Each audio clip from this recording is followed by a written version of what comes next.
Masarap talaga sa paksiw na galunggong yung nagmamantika yung pagkaluto. Sigurado naman talaga na makakakain ka ng marami.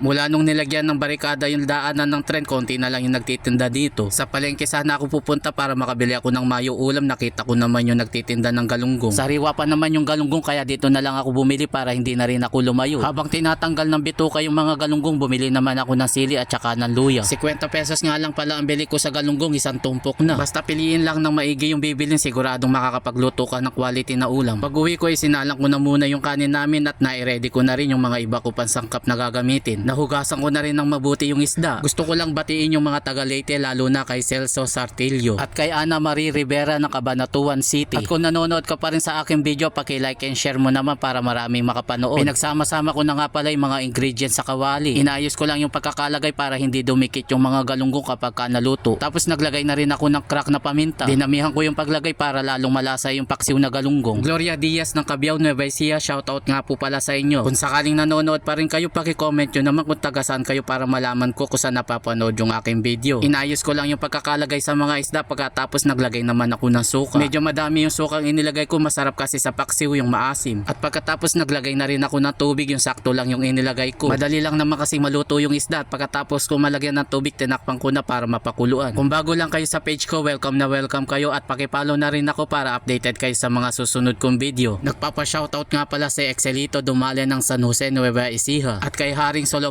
1972 ng Japan. At ng kaunti na lang yung sabaw ng paksiw, naglagay naman ako ng pampalasa, pati yung ginamit ko para lalong malasa. Kaunti na lang muna yung inilagay ko, kung sakaling kulang pa tsaka ko na lang dadagdagan. Pinatuyo ko pa ng kaunti yung sabaw ng paksiw bago ako naglagay ng mantika. Ganyan po yung ginagawa ko at tsaka yung iba pa para masarap yung paksiw. Masarap din lagyan ng mantika yung paksiw na bangus. Talaga namang masisira yung diet ninyo kapag kaya ng ulam. Paano mga lods, kain muna tayo.